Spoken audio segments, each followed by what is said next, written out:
اعوذ باللہ من الشیطان الرجیم بسم اللہ الرحمن الرحیم السلام علیکم ورحمۃ اللہ وبرکاتہ۔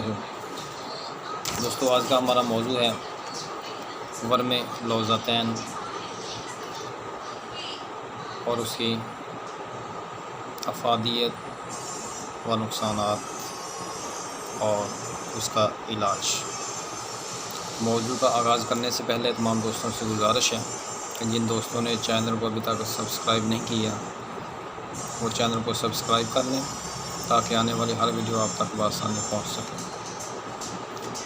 حلق میں زبان کے پچھلی طرف دونوں طرف چھوٹے چھوٹے غدود ہوتے ہیں جو کہ انسانی بدن کا دربان ہوتے ہیں، جو کہ جراثیم کو آگے جانے سے روکتے ہیں،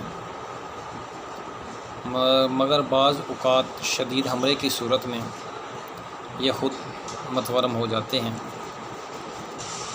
ان کو ٹونسل کہا جاتا ہے۔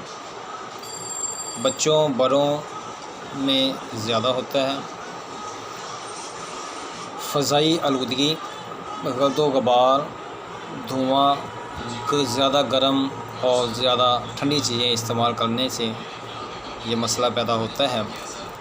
زیادہ گرم کھانا کھانے کی وجہ سے یا زیادہ ٹھنڈا پانی پینے کی وجہ سے، پختہ مدافعت کی کمزوری کی وجہ سے، بارش میں بھیگنے کی وجہ سے، گندی اشیاء منہ میں ڈالنے کی وجہ سے، آئس کریم، کلفیاں، بخار کھانے کی وجہ سے یہ اکثر ہو جاتا ہے۔ اس میں اکثر بخار بھی ہو جاتا ہے، گلے میں درد بھی ہوتی ہے۔ آئیے اب اس کے علاج کی طرف۔ تو علاج کے اندر زرد چوب 30 گرام، دانہ ہیل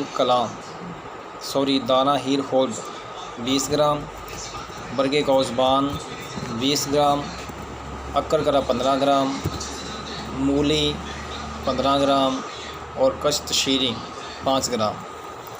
ان سب چیزوں کا سفوف بنا لیں اور آدھا ماشا کی مقدار کے اندر صبح دوپہر شام کھانا کھانے کے بعد تازہ پانی کے ساتھ یا نیم گرم پانی کے ساتھ یا توت سیاہ کا شربت نیم گرم پانی کے اندر ڈال کر اس شربت کے ساتھ اس کو استعمال کیا جائے تو یہ ورم کے لیے بہت زیادہ مفید ہے، بہت اچھا رزلٹ ہے اس کا۔ دوسرے نمبر پہ ملٹھی، سونف اور ہلدی، ان تینوں چیزوں کو برابر وزن پیس لیں اور یہ 1 گرام کی مقدار کے اندر صبح دوپہر شام نیم گرم پانی کے ساتھ استعمال کیا جائے تو یہ بھی بہت زیادہ مفید ہے۔ بہت شکریہ، السلام علیکم۔